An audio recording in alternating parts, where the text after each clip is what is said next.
인생을 살아가면서 느끼는 것은 인생이 참 단순하지 않다는 것입니다. 그리고 생각보다 훨씬 더 복잡하다는 것이죠. 내가 내 인생의 문제를 이렇게 해결했기 때문에 다른 사람들에게도 똑같은 공식이 적용되거나 내가 경험한 것이 다른 사람에게 마치 정답이 되는 것처럼 말할 수 없는 것이 각 사람이 처한 상황이나 겪는 일들이 너무너무 다르기 때문에 다른 사람이 사는 모습이라든지 다른 사람의 신앙생활하는 모습을 보면서 이러쿵저러쿵 너무 쉽게 말하는 것은 굉장히 조심해야 될 일이기도 합니다. 그런데 참 우리가 삶을 이렇게 쭉 돌아볼 때 인생이 참 힘들다, 어렵다. 우리 가정에 왜 이런 일들이 생기는지 이해할 수 없다. 이런 일들이 있지 않습니까? 그런데 너무나도 다행스럽고 감사한 것은 우리에게는 하나님이라는 배경이 있다는 것이죠.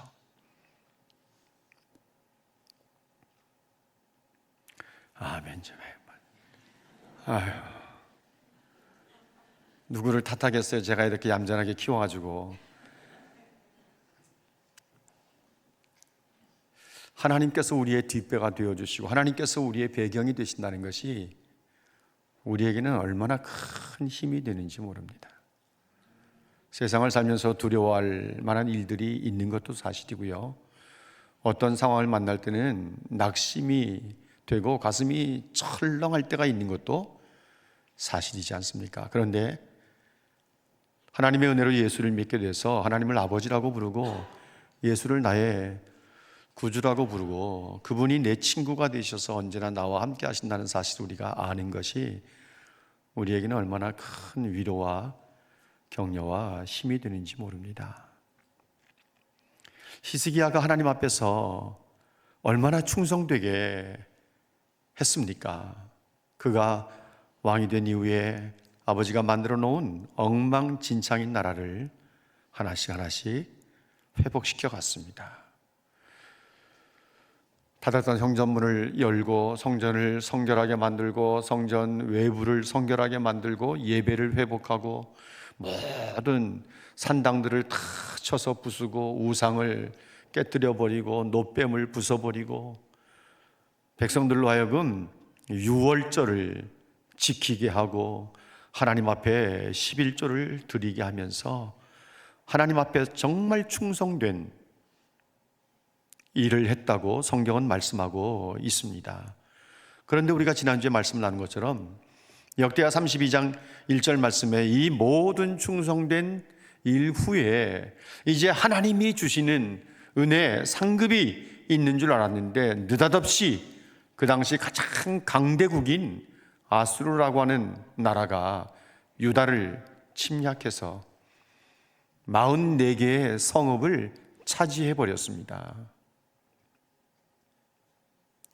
사실 히스기야는 철수만 해주신다면 아수르가 원하는 것을 무엇이든지 드리겠다고 약속해서 금 30달란트, 은 300달란트를 요구받고 성전과 왕궁에 있는 은을 모아다가 갖다 바치고 이미 은은 자기 아버지 때에 또 다른 아수르 왕 디글랏 빌레셀에게 금을 갖다 바쳤기 때문에 금은 남은 것들이 없어서 성전 기둥이라든지 성전 문이라든지 이런 데 만들어 놓은 것들을 다 긁어서 금 30달란트를 만들어서 아수르 왕 사네립에게 갖다 바쳤습니다. 이것은 나라와 나라 간의 약속이고 국제적인 조약이라고도 말할 수 있는데 사네립은 이 모든 재물을 받고도 자기 나라로 돌아가지 않고 자기 신하 랍사게를 중심으로 해서 또다시 유다를 치게 만들었습니다. 그러면서 유다 방언으로 모든 예루살렘이 들을 수 있도록 큰 소리로 외치면서 히스기야를 믿지 말라고, 너희의 신이라고 하는 여호와도 믿지 말라고 그러면서 조롱을 하기 시작합니다. 민족의 신들 가운데 어느 누가 우리 왕에게서 그 민족을 구원한 신이 있더냐? 민족의 신 가운데 어느 누구도 그 나라를, 그 땅을 아수르 왕의 손에서 건져낸 신이 없거든. 너희 하나님 여호와는 뭐가 다르기에 예루살렘을 아수르 왕의 손에서 건져낸다는 말이냐라고 하면서 온갖 조롱하는 말들을 퍼부었습니다. 히스기야 왕이 이런 말들을 신하를 통해서 전해 듣고 성전으로 올라갔습니다. 그리고 신하를 이사야 선지자에게 보내서 우리를 위해서 기도해 달라고 했습니다. 우리 살아남은 사람들을 위해서 기도해 달라고. 왜냐하면 그때 이미 이 사네립의 역사책에 의하면 유다 성읍 46개를 빼앗고 20만 명의 포로를 아수르 땅으로 사로잡아 갔다고 기록되어 있으니까요.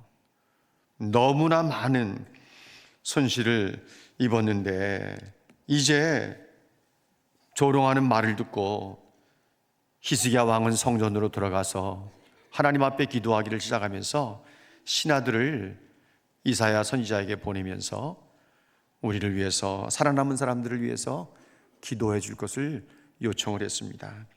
여러분, 열왕기하서 9장 4절, 19장 4절 말씀을 화면을 좀 잠시 보시기를 바랍니다. 랍사게가 그의 주 아수르 왕의 보냄을 받고 와서 살아계신 하나님을 비방하였으니 당신의 하나님 여호와께서 혹시 그의 말을 들으셨을 겁니다. 당신의 하나님 여호와께서 그 들으신 말 때문에 꾸짖으실 것 같은데 당신은 이 남아있는 사람들을 위해서 기도해 주십시오. 히스기야 왕이 사람을 보내서 이사야 선지자에게 기도의 도움을 요청한 겁니다. 사랑하는 성도 여러분, 여러분들이 어렵고 힘들 때는 기도하는 사람들에게 도움을 요청하시면 좋겠습니다. 교회 안에는 중보기도 사역자들도 있고 가장 총무들을 통해서 여러분의 기도 내용들을 부탁하면 중보 기도 단톡방에 올리고 또 비공개로 할 거는 비공개로 하면서 기도를 하니까 기도의 동역자들에게 기도 요청을 하시고 그것이 부담이 되면 교회 안에 소수의 기도하는 사람들을 선택해서 비밀로 해달라고 하면서 기도 요청을 하시면 좋겠습니다. 그런데 하나님께서 이 모든 것들을 다 보고 계시고 듣고 계셨습니다. 그래서 이사야 선지자가 히스기야가 보낸 신하들에게 왕에게 가서 이야기하라고 이런 말을 합니다. 열왕기하서 19장 6절 7절 말씀을 보시면 여호와의 말씀이 너는 나를 모욕하는 이 아수르 왕의 말 때문에 두려워하지 말아라. 히스기야에게 이사야가 하나님의 말씀을 전합니다. 하나님의 말씀이 너는 아수르 왕의 신복에게 들은 말, 랍사게를 통해서 들은 말 때문에 두려워하지 말아라. 7절 말씀에 뭐라고 했는지 보세요. 내가 한 영을 그의 속에 두어 소문을 듣고 그의 본국으로 아수르로 돌아가게 하겠다. 또 그의 본국에서 그에게 칼에 죽게 하겠다라고 말씀을 하셨습니다. 이것이 참 큰 위로의 말이 되었을 것입니다. 그런데 아수르의 사내립은 더 위협하면서 이번에는 편지까지 보냈습니다. 히스기야가 편지를 들고 하나님의 전으로 올라가서 여호와 앞에 펴놓고 하나님 앞에 기도하기를 시작합니다. 열왕기하서 19장 16절 말씀을 보시면 여호와여 귀를 기울여 들으십시오. 눈을 떠서 좀 보십시오. 이러면서 사내립이 살아계신 하나님을 비방하러 보낸 말을 좀 들으십시오. 이러면서 기도하기를 시작하면서 19절 말씀에 어떤 기도를 하는지 한번 좀 보세요. 19절 말씀을 보시면 이렇게 말하고 있습니다. 우리 하나님 여호와여 원하건대 우리를 그의 손에서 구원해 주십시오. 그리하시면 천하 만국이 주 여호와가 홀로 하나님이신 것을 알게 될 겁니다. 히스기야는 자기 나라를 구원해 주는 것도 기도의 제목이었지만 그렇게 하나님께서 하시면 천하 만국이 여호와를 홀로 하나님이신 것을 백성들이 알게 될 겁니다. 그러면 하나님께 영광이 되지 않겠습니까? 히스기야는 그런 마음으로 하나님 앞에 기도를 드리고 있는 것입니다. 성도들이 위기를 만나면 뭐 해야 돼요? 위기를 만나면 뭐 해야 돼요? 한숨 쉬어야 돼요? 아니죠. 한숨 쉬는 게 아니라 기도해야 되는 거예요. 위기를 만나면 기도해야 되는 거예요. 낙심해야 되는 거예요? 아니거든요. 두려워해야 되는 거예요? 아니거든요. 뭐 해야 된다고요? 기도해야 되는 거예요. 기도해야 돼요. 기도에는 하나님의 응답, 하나님의 능력이 나타나게 되는 줄로 믿습니다. 히스기야가 하나님 앞에 올라가서 기도하기를 시작하는데 하나님은 이사야 선지자를 히스기야 왕에게 보냈습니다. 그러면서 뭐라고 말씀하시는 줄 아세요? 우리가 읽지는 않았지만 열왕기하서 19장 20절 말씀에 보시면 네가 아수르 왕 사네립 때문에 내게 기도하는 것을 내가 들었다, 이렇게 말씀하시네요. 우리가 기도하면 하나님이 들으시는 줄로 믿습니다. 네가 아수르 왕 사네립 때문에 내게 기도하는 것을 내가 들었다. 그러면서 뭐라고 하시는 줄 아세요? 32절 말씀부터 34절까지에 있는 말씀을 보시면 아수르 왕이 예루살렘 성에 이르지 못한다. 이리로 화살도 쏘지 못할 거다. 방패를 성을 향해서 세우지도 못할 거다. 이 예루살렘 성을 치려고 토성을 쌓지도 못할 거다. 성벽이 높으니까 토성을 쌓아서 다리를 놓든지 해서 예루살렘 성으로 들어가는 것이 그게 고대의 전쟁의 하나의 모습 아닙니까? 그런데 예루살렘 성을 치려고 토성을 쌓지도 못할 거래요. 이리로 들어오지도 못할 거고 화살을 쏘지도 못할 거고 방패를 세우지도 못할 거고 토성을 쌓지도 못할 거다. 이러면서 33절에 뭐라고 말씀하시는지 보세요. 같이 한번 읽어볼까요? 오던 길로 돌아가고 이 성에 이르지 못하리라. 이는 여호와의 말씀이니라. 하나님께서 이사야 선지자를 통해서 히스기야 왕에게 주시는 말씀이에요. 하나님 말씀에 아수르 왕 사네립이 예루살렘 성에 이르지 못할 거라고 했습니다. 두 번이나 32절에도 말씀하시고 33절에도 말씀하시고 두 번씩이나 예루살렘 성에 이르지 못합니다. 화살도 쏘지 못할 겁니다. 방패도 세우지 못할 거예요. 토성도 쌓지 못할 겁니다. 그는 오히려 오던 길로 돌아갈 겁니다. 이게 기도 응답이에요. 그런데 참 우리를 소름 끼치게 만드는 것은 뭔가 하면 34절이에요. 한번 보실래요? 34절. 내가 나와 나의 종 다윗을 위하여 이 성을 보호하여 구원하리라, 이렇게 말씀하세요. 하나님께서는 하나님 자신을 위해서라도 이 성을 보호하고 구원하겠다는 거예요. 이해돼요. 당신의 백성들이니까, 하나님의 백성들이니까. 그런데 나의 종 다윗을 위하여 내가 이 성을 보호하고 구원하겠다. 여러분, 이 다윗을 위하여, 다윗 때문에, 이런 표현이 열왕기서에 등장할 때마다 소름 끼치지 않습니까? 그러면서 정신이 번쩍 들지 않습니까? 저는 이 다윗이라는 이름 속에 여러분 각자의 이름을 넣어서 이 34절 말씀을 좀 읽어내시면 좋겠어요. 성경을 읽을 때마다 내가 나와 나의 종 희진이를 위해서. 아싸, 얼마나 좋겠어요. 나는 이거 생각하면 정말 너무 가슴이 뛰고 너무 좋아요. 그러면서 제가 여러분들에게 나누고 싶은 말씀은 뭔가 하면 하나님께서 하나님 자신을 위해서 그렇게 하실 것이지만 하나님이 여러분의 이름을 불러가시면서 너 때문에, 너를 위해서 내가 네 가족을 보호하고 네 가족을 구원하겠다, 이렇게 말씀해 주시는 것으로 이 말씀을 받으면 이 말씀을 읽을 때마다 얼마나 은혜가 되고 감동이 되겠습니까? 하나님께서 하나님 자신을 위해서도 그렇게 하실 텐데 나를 위해서 그렇게 해주신다고 하니까, 나를 위해서 우리 가족을 보호하시고 나를 위해서 우리 가족을 구원해 주신다고 하니까 이 말씀을 읽을 때마다 가슴이 뛰는 거죠. 기도하면 하나님이 응답하시는 것을 믿으시기를 바랍니다. 히스기야가요 혼자 기도한 게 아니에요. 이사야 선지자가 왔을 때 함께 하나님 앞에 나가서 부르짖기를 시작합니다. 그것이 역대하 32장 20절 말씀이에요. 한번 좀 보세요. 히스기야가 아모스의 아들 선지자 이사야와 더불어서 하늘을 향하여 부르짖어 기도하였다, 이렇게 말씀합니다. 두세 사람이 내 이름으로 모인 곳에 나도 그들 중에 있겠다고 주님 말씀하셨는데, 여러분 이렇게 기도할 때 그날 밤이에요.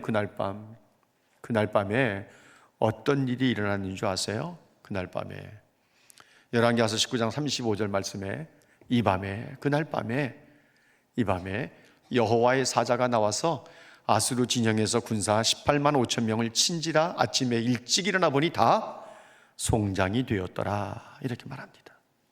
18만 5천 명이 하룻밤 사이에 다 송장이 되어버리고 만 거예요.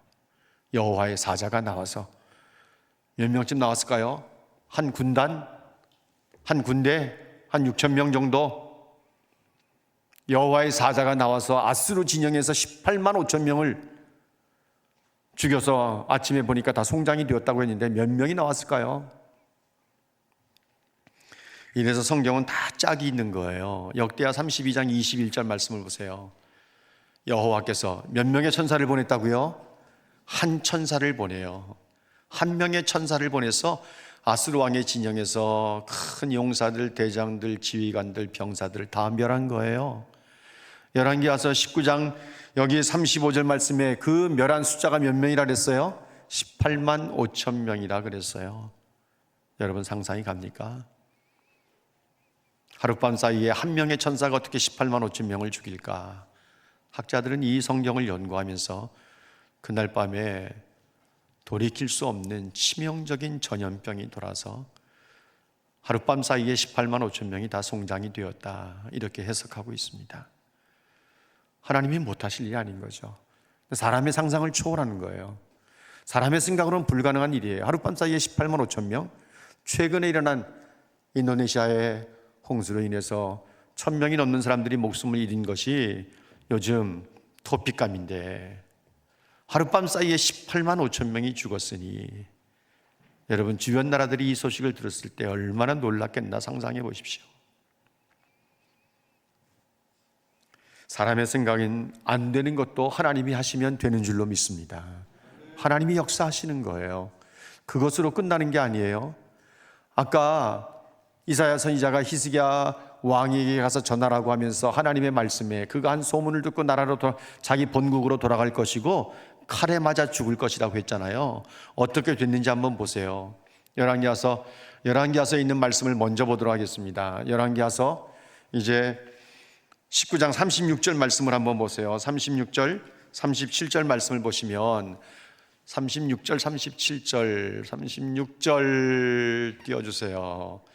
아수르 왕 사네립이 떠나 돌아가서 이제 예루살렘을 치려고 생각했던 히스기야를 잡으려고 했던 것들을 포기하고, 왜냐하면 자기 병사 18만 5천 명이 하룻밤 사이에 송장이 됐으니 왕이라고 해도 두려워서 어떻게 있겠습니까?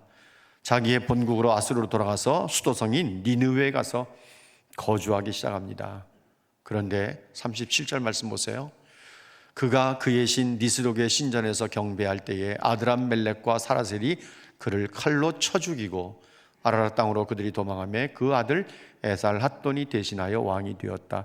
아드람멜렉, 사레셀, 이들이 누굴까요? 신하들이 반역을 일으켜서 칼로 왕을 죽인 것으로 생각하기 쉽습니다. 그래서 성경은 짝이 있는 거예요. 역대하 32장 21절 말씀을 다시 한번 보실래요? 중반쯤 가운데 줄부터 한번 보도록 하겠습니다. 아수르 왕이 낯이 뜨뜻해진 거죠. 낯이 뜨거워서 고국으로 돌아갔어요. 아수르로 돌아가서 그의 신내 전에 들어갔을 때에 그의 몸에서 난 자들이 거기서 칼로 죽였더라. 아드람멜렉과 살레셀이 누구예요? 친자예요. 자기 몸에서 난 자식들이에요. 자식들이 아버지를 죽인 거예요. 또 다른 아들 에살핫돈이 남았기 때문에 그가 왕위를 이어받게 되는 거죠. 그런데 우리가 이 성경을 보면 아스루 왕이 고국으로 돌아가자마자 자기 신전에 들어가서 신을 섬기는 그 신전에 들어가서 경배할 때에 그의 친자식들이 아버지를 칼로 쳐 죽인 것으로 생각될 수 있어요. 그런데 유다에서 18만 5천 명이 죽임을 당하고 고국으로 돌아와서 몇 년 뒤에 아들들에 의해서 죽임을 당했는가 하면 20년 뒤예요. 그런데 우리 성경을 보면 그 횟수는 기록을 해놓지 않았기 때문에 사내립이 조국으로 돌아가자마자 신전에서 죽임당한 것으로 이해하기 쉬운데, 돌아가고 죽임을 당하기까지는 20년의 텀이 있었다고 하는 것, 우리가 거기다가 좀 적어 놓으시면 얼마나 좋을까. 20년. 그러면 생각나겠죠. 사내립이 유다를 침략한 지가 주전 701년이에요. 그로부터 20년 뒤에 아들들에 의해서 사내립이 죽습니다. 천하를 호령하던 아수르 왕 사내립이 기세 등등하고 그 당시에 가장 강력한 나라의 왕이었던 사내립이 자신 앞에 다가온 죽음에 대해서는 몰랐던 것이죠. 아들들에 의해서 죽임을 당하게 될 줄 누가 알았겠습니까? 사람의 생애는 그렇게 살다 지는 것 같습니다. 생각도 못했는데 갑작스럽게 죽음이 찾아오게 되고, 꿈도 꾸지 못했는데 인생에 불행이 닥치게 되는 일들이, 그게 바로 사람이 살고 죽는 인생의 모습이라고 생각을 합니다. 이런 가운데 하나님께서 히스기야를 얼마나 높여준 줄 아세요? 이제 역대하 32장 22절 23절 말씀을 좀 보도록 하겠습니다. 한번 좀 보세요. 22절 말씀에 이와 같이 여호와께서 히스기야와 예루살렘 주변을 사내립의 손과 모든 적국의 손에서 구원해내사 사면으로 보호해 주시니까 주변 나라들이 놀란 거예요. 23절 말씀, 여러 사람들이 예물을 가지고 하나님 앞에 드리고 또 보물을 유다 왕 히스기야에게 드렸어요. 이후부터 히스기야가 모든 나라의 눈에 존귀하게 되었더라. 가장 강력한 나라 아수르 왕의 군대 18만 5천 명을 하룻밤 사이에 송장으로 만들어 버렸으니, 여러분, 히스기야가 주변 사람들에게 알려지게 되고 이름은 높아지게 되고 존귀하게 보일 수밖에 없었을 것입니다. 하나님이 높여주시는 거죠. 하나님이 높여주시는 거예요. 저는 이런 역사가 우리 성도들의 가정에, 자녀들에게, 대대 후손들에게 얼마든지 일어날 수 있는 일이라고 믿습니다. 충성된 삶을 산 이후에 전쟁을 통해서 끔찍한 경험을 했지만 궁극적으로는 하나님께서 승리하게 만들어 주신 거예요. 그 가운데 히스기야가 딴짓한 거 없습니다. 그냥 하나님을 의지하면서 하나님께 부르짖을 때 상상을 초월하는 방법들을 동원해서 하나님은 히스기야 왕의 손에 승리를 안겨 주신 것이고, 보호하여 구원하시고 뿐만 아니라 그를 존귀하게 만들어 주신 것입니다. 여러분, 이 싸움을 가만히 보면요, 말싸움이기도 했습니다.